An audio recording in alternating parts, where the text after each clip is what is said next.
की इस वीडियो में class 9th geography chapter number 3 का आज हम सभी प्रश्न उत्तर करने वाले हैं, तो आप लोग बने रहिएगा। अभी से पहले चैप्टर 1 और 2 को हमने करा दिया है, जो आपको इस वीडियो के डिस्क्रिप्शन में प्लेलिस्ट के रूप में मिल जाएगा या आपको आई बटन पर देखने को मिल जाएगा, जहां से जाकर के आप देख सकते हैं। चलिए आज की इस वीडियो को फटाफट से स्टार्ट करते हैं। चैनल पर नए तो चैनल को सब्सक्राइब कर लीजिएगा, वीडियो पसंद आए तो लाइक कर दीजिएगा, और अगर आप लोगों को कहीं पे डाउट रह जाता है तो आप लोग कमेंट सेक्शन के माध्यम से जरूर पूछिएगा। चलिए आपके सामने फर्स्ट क्वेश्चन आता है, जो आपका ऑब्जेक्टिव क्वेश्चन है। इसमें कहा गया है कि बुल्लर झील निम्नलिखित में से किस राज्य में स्थित है। ऑप्शंस आपके सामने हैं, राजस्थान, पंजाब, उत्तर प्रदेश और जम्मू कश्मीर। तो बुल्लर झील किस राज्य में स्थित है? तो ये आपका जम्मू कश्मीर में है। इसका सही आंसर कौन सा हो जाएगा? ऑप्शन घ, जम्मू कश्मीर। अगला क्वेश्चन आता है, नर्मदा नदी का उद्गम कहां से है? ऑप्शन दे रखा है, सतपुड़ा, अमरकंटक, ब्रह्मगिरी और पश्चिम घाट के ढाल। का सही आंसर क्या बनेगा? अमरकंटक। थर्ड क्वेश्चन पे आते हैं। थर्ड क्वेश्चन में कहा है कि निम्नलिखित में से कौन सी लवणीय जल वाली झील है? ऑप्शन है आपके सामने, सांभर झील, ऑप्शन ख में बुल्लर, ऑप्शन ग में डल और ऑप्शन घ में गोविंद सागर। तो लवणीय झील कहने का मतलब जो नमक के जैसा या खारे पानी का झील हो, तो वो कौन सा हो जाएगा? सांभर झील। अगला क्वेश्चन आता है 4 नंबर, जिसमें कहा गया है कि निम्नलिखित में से कौन सी नदी प्रायद्वीपीय भारत की सबसे बड़ी नदी है? ऑप्शन है नर्मदा, गोदावरी, कृष्णा, महानदी। तो इस प्रश्न का राइट आंसर क्या होगा? सबसे बड़ी भारत की बोला है प्रायद्वीपीय नदी, इसका सही आंसर हो जाएगा गोदावरी। अगला क्वेश्चन आता है 5 नंबर, जिसमें कहा गया है कि निम्नलिखित नदियों में से कौन सी नदी भ्रंश घाटी से होकर बहती है? ऑप्शंस हैं महानदी, तुंगभद्रा, कृष्णा, तापी। इसका सही आंसर क्या बन जाएगा? इसका सही आंसर बनेगा तापी, यानी तापी वो नदी है जो भ्रंश घाटी से होकर के बहती है। ठीक है, अब बढ़ते हम आगे के क्वेश्चन। जो आगे का क्वेश्चन है उसको संक्षेप में उत्तर देना है। ठीक है, आपके सामने क्वेश्चन है। क्वेश्चन फर्स्ट में कहा गया है कि जल विभाजक का क्या कार्य है? एक उदाहरण दीजिए। यानी जल विभाजक करने का मतलब जो जल को 2 बराबर पार्टों में बांट देता है, उसका काम क्या है? तो देखिए उसका उत्तर आपको ऐसे लिखना है कि जल विभाजक 2 पड़ोसी अपवाद द्रोणियों को एक दूसरे से अलग करने का कार्य करती है। जैसे अगर हम यहाँ पे आपको समझाना चाहें तो ये यहाँ पे 2 जल के, यहाँ पे एक जल है और बीच में से एक ऐसा ऊंचा स्थल होता है जो दोनों को 2 पार्ट में डिवाइड कर देता है, और इसी को नाम दिया जाता है जल विभाजक। और इसका जल विभाजक का मुख्य जो कार्य ये रहा कि इसको 2 अलग अलग पार्टों में क्या कर दिया? बांटना, और यही जो कार्य होता है वो जल विभाजक का कार्य होता है। ठीक है, तो समझ गए होंगे जल विभाजक का कार्य क्या है। इसका एग्जाम्पल में आप लिखेंगे, सिंधु तथा गंगा नदी तंत्रों के बीच जल विभाजक पर स्थित एक नगर है और उसका नाम है अंबाला नगर। तो आप इसका एग्जाम्पल दे सकते हैं। ठीक है, अब बढ़ते हम आगे के क्वेश्चंस पे। अगला जो क्वेश्चन आता है उसमें कहा गया है कि भारत में सबसे बड़ी या सबसे विशाल नदी द्रोणी कौन सी है? तो देखिए भारत में सबसे विशाल जो नदी द्रोणी है वो आपकी कौन सी है? गंगा है। अगर आप लोग इसका आंसर सही कर पा रहे हैं तो आप लोग बताएं कमेंट सेक्शन में कि इसकी लंबाई कितनी है। तो हम यहाँ पे आपको बता दें, इसकी लंबाई जो करीब है वो आपका 2500 किलोमीटर है। ध्यान रखना है, करीब करीब लगभग में 2500 किलोमीटर है। ऐसे कहीं कहीं इसको 2525 भी लिखा जाता है, तो आप ध्यान रखेंगे 2500 या 2525 किलोमीटर। अगला क्वेश्चन आता है, सिंधु एवं गंगा नदियां कहां से निकलती है? इसका उत्तर करेंगे कि सिंधु नदी तिब्बत के समीप मानसरोवर झील से तथा गंगा नदी हिमालय स्थित गंगोत्री हिमालय के गोमुख से निकलती है। तो आपने देखा तिब्बत से कौन सी नदी निकल रही है? यह आपका सिंधु नदी, और तिब्बत में कहां से? मानसरोवर झील से, और गंगा नदी गंगोत्री हिमालय के गोमुख से निकलती है। तो ये आपको पता होना चाहिए, और नहीं तो आप लोग इसे नोट कर लीजिए। ठीक है, अब आगे बढ़ते हैं क्वेश्चन नंबर 4, जिसमें कहा गया है कि गंगा की 2 मुख्य धाराओं के नाम लिखिए। ये कहां पर एक दूसरे से मिलकर गंगा नदी का निर्माण करती है? इसका उत्तर कैसे लिखेंगे? उत्तर लिखेंगे कि गंगा की दो मुख्य धारा भागीरथी और अलकनंदा है। यानी कहने का क्या मेरा मतलब है कि भागीरथी और अलकनंदा जब आपस में मिलती है तो गंगा का निर्माण होता है। ठीक है, इसका उत्तर में और आगे कैसे लिखेंगे? क्वेश्चन में बोला है कि ये कहां पर एक दूसरे से मिलकर गंगा नदी का निर्माण करती है, तो लिखेंगे कि भागीरथी और अलकनंदा उत्तराखंड स्थित देवप्रयाग में एक दूसरे से मिलकर गंगा नदी का निर्माण करती हैं। तो ध्यान रखेंगे कहां पे दोनों मिलती हैं? उत्तराखंड में देवप्रयाग में, उत्तराखंड के देवप्रयाग में, और वहीं से इसका नाम क्या हो जाता है? गंगा नदी हो जाता है। ठीक है, अगला क्वेश्चन आता है 5 नंबर, जिसमें पूछा गया है कि लंबी धारा होने के बावजूद तिब्बत के क्षेत्रों में ब्रह्मपुत्र में कम गाद या सिल्ट क्यों होता है? अब यहाँ पे थोड़ा सा आपको समझना है कि गाद या सिल्ट का क्या मतलब होता है। तो आपने देखा होगा कि जब नदी अपने साथ पानी को बहा कर ले जा रही होती है तो उसके साथ मिट्टी के कुछ कण भी ले जा रही होती है, और जब उसको आप छूते हैं या आप उसको किसी चीज पे छानते हैं तो उसमें आपको पानी की तरह पतला, ठीक है, पतला पानी और मिट्टी दोनों का मिश्रण या दोनों का मिला हुआ निक्षेप आपको मिलता है, और उसी का नाम दिया गया है गाद या सिल्ट। तो ध्यान रखना है। तो ऐसा क्यों होता है कि तिब्बत के क्षेत्रों में ब्रह्मपुत्र में कम गाद होता है? तो देखिए इसका उत्तर लिखेंगे कि तिब्बत एक शीत एवं शुष्क क्षेत्र है। शीत एवं शुष्क क्षेत्र कहने का क्या मतलब है कि यहाँ पे ज्यादा बारिश या यहाँ पे ज्यादा पानी की मात्रा नहीं है, जिसके कारण ब्रह्मपुत्र नदी में जल की मात्रा बहुत कम होती है। शीत और शुष्क क्षेत्र होने के कारण क्या होता है? ब्रह्मपुत्र नदी में जल की मात्रा बहुत कम होती है, जिसके फलस्वरूप अपरदन सबसे कम होता है, और जब अपरदन कम होगा यानी मिट्टी का कटाव कम होगा तो ये गाद बनाएगा ही नहीं, और अत्यंत धीमी गति से होता है। इसलिए लंबी धारा होने के बावजूद तिब्बत के क्षेत्रों में ब्रह्मपुत्र में कम गाद या सिल्ट है। तो आपने समझा कि क्यों ब्रह्मपुत्र में कम गाद और सिल्ट है लंबी धारा होने के बावजूद भी। ठीक है, अब बढ़ते आगे के क्वेश्चन नंबर 6 पे, जिसमें कहा गया है कि कौन सी दो प्रायद्वीपीय नदियां गर्त से होकर बहती हैं?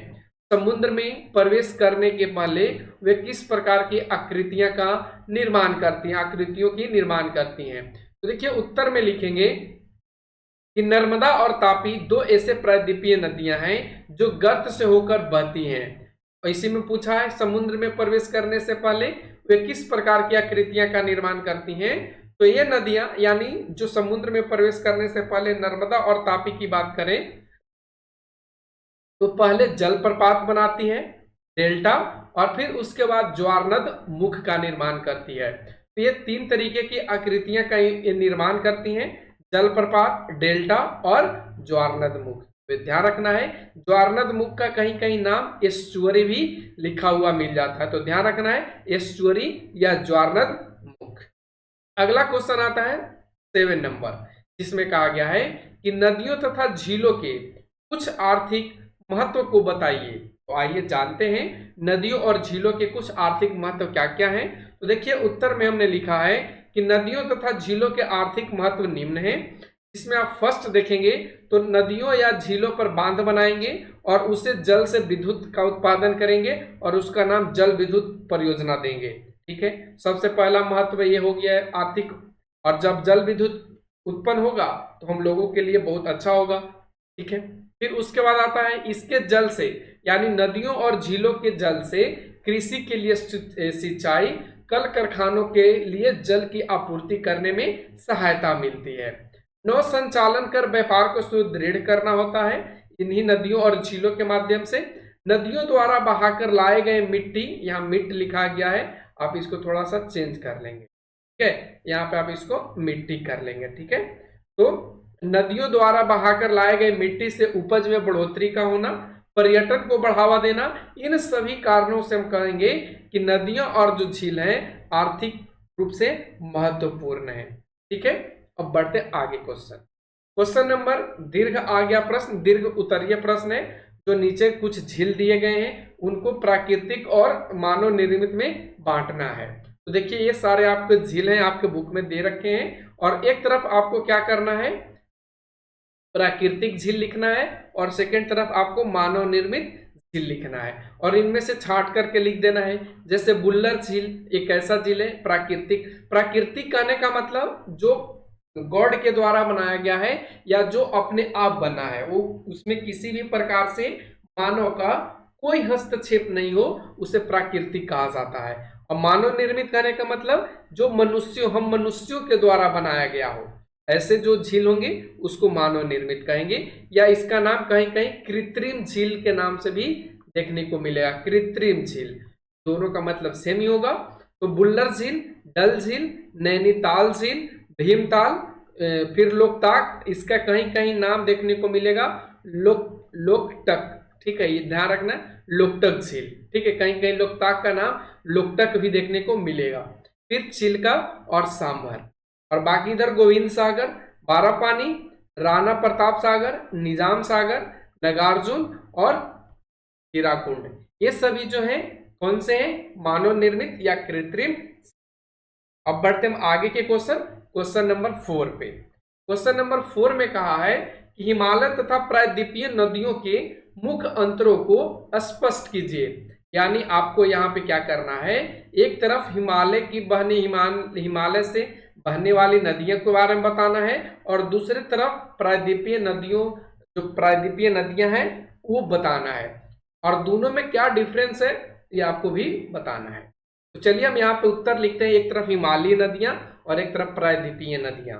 तो हिमालयी नदियां में हम लिखेंगे कि जो हिमालय की नदियां हैं वो अधिकांश नदियां बारहमासी होती है। बारहमासी कहने का मतलब कि 12 महीना इसमें जल का प्रवाह होता है और ये अस्थायी होती है, यानी ये कभी ब्लॉक नहीं होती या बंद नहीं होता है, ठीक है।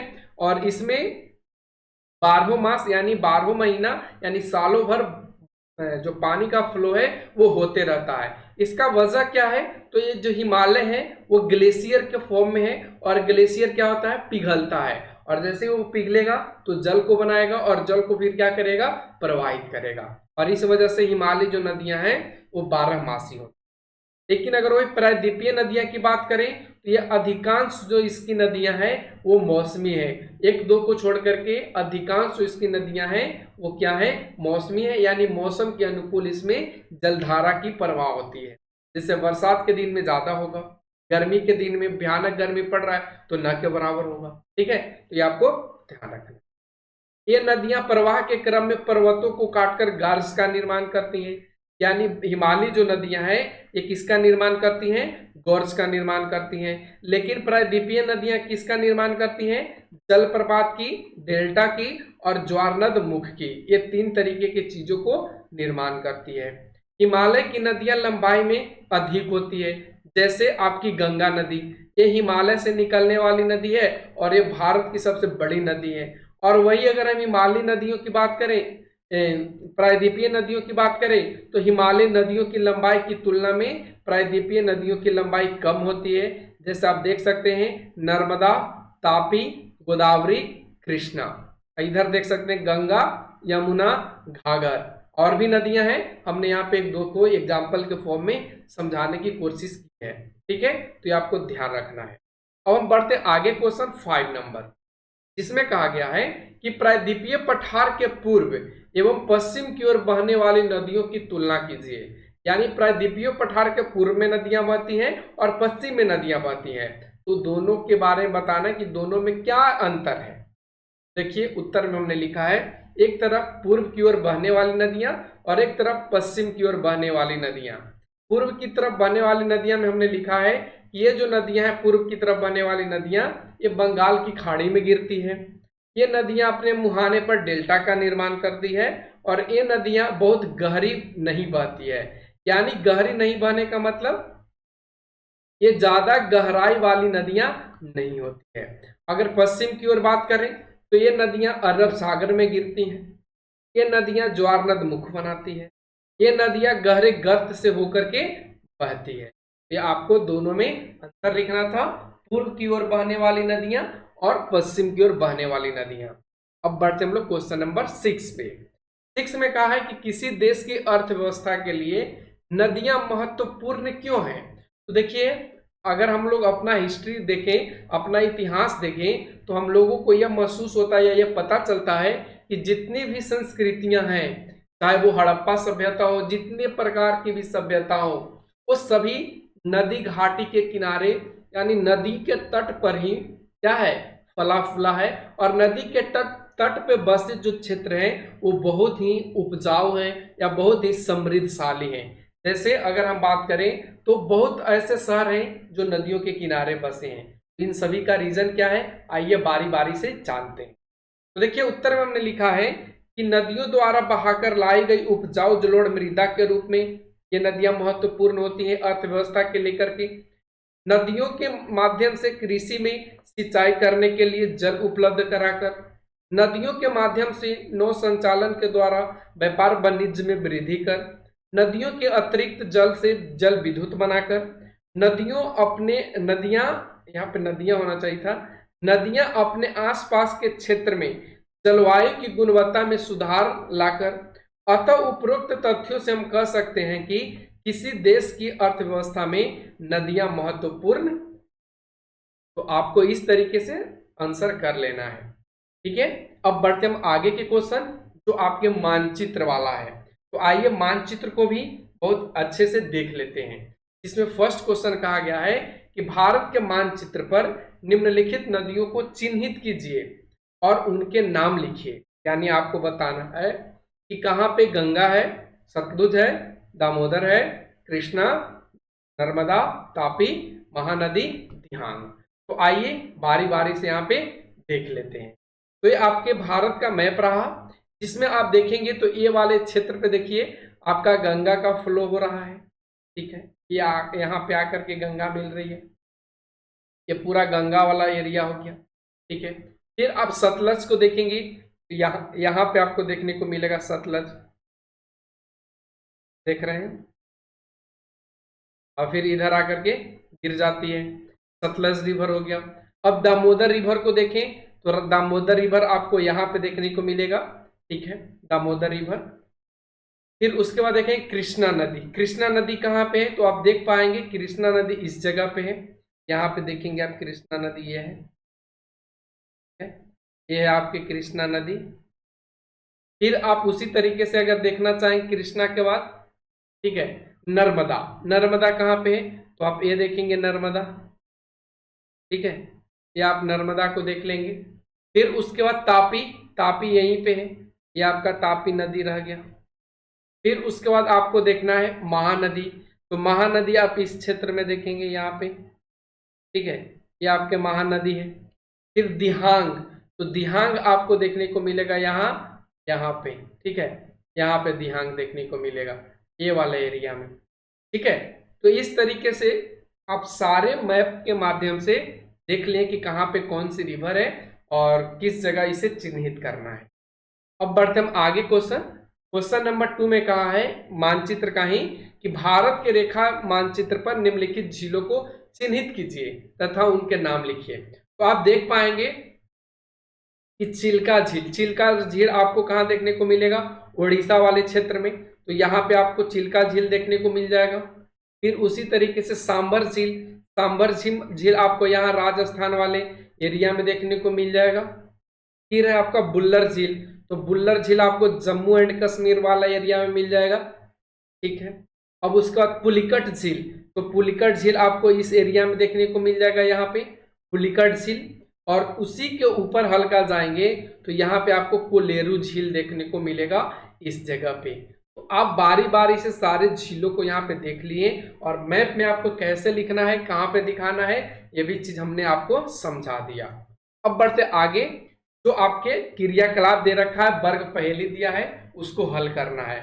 सबसे पहले आपको क्या करना है कि पहेली के जो उत्तर है वो अंग्रेजी के शब्दों में देना है, बाएं से दाएं लिखना है, 1 से लेकर के 7 तक 8 तक प्रश्न, 1 से लेकर के 8 तक जो प्रश्न है उसको बाएं से दाएं लिखना है। जैसे नागार्जुन सागर नदी परियोजना किस नदी पर है, भारत की सबसे लंबी नदी कौन है, तो आइए देखते हैं सबसे पहला का आंसर।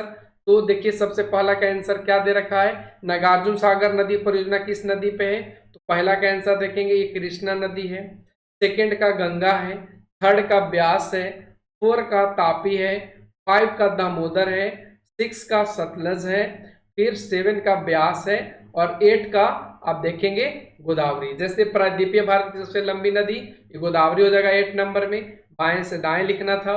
रोहतांग दर्रा के पास किस नदी का स्रोत है, तो ये 7 नंबर में ब्यास हो जाएगा। और इस तरीके से आपको भर लेना है। फिर उसी तरीके से आगे 9 से लेकर के 15 तक जो क्वेश्चन है वो ऊपर से लेकर के नीचे लिखना है। जैसे सिंधु नदी की सहायक नदी सिंधु नदी की सहायक नदी जिसका उद्गम हिमाचल प्रदेश में है, वो कौन सा रिवर है, तो आप देखेंगे वो आपका 9 नंबर में देखने को मिलेगा चेनाब। आप यहाँ पे देख लेंगे और सारे को भर लेंगे। 9 में चेनाब, 10 में नर्मदा, 11 में कावेरी, 12 में इंडस जिसको सिंधु नदी के नाम से जानते हैं, 13 में लूनी और 14 में आपको देखने को मिलेगा कौन सा, झेलम, और लास्ट में आपको देखने को मिलेगा यमुना। तो इस तरीके से आप सारे प्रश्नों का उत्तर आसानी से कर लेंगे। उम्मीद करते हैं आपको सारे क्वेश्चंस का आंसर समझ में आया होगा, कहीं पे कोई दिक्कत नहीं हुआ होगा। तो कैसा लगा आज का वीडियो कमेंट सेक्शन के माध्यम से जरूर बताइएगा, और चैनल पे बने रहने के लिए चैनल को सब्सक्राइब जरूर करें। Thanks for watching, take care, bye bye.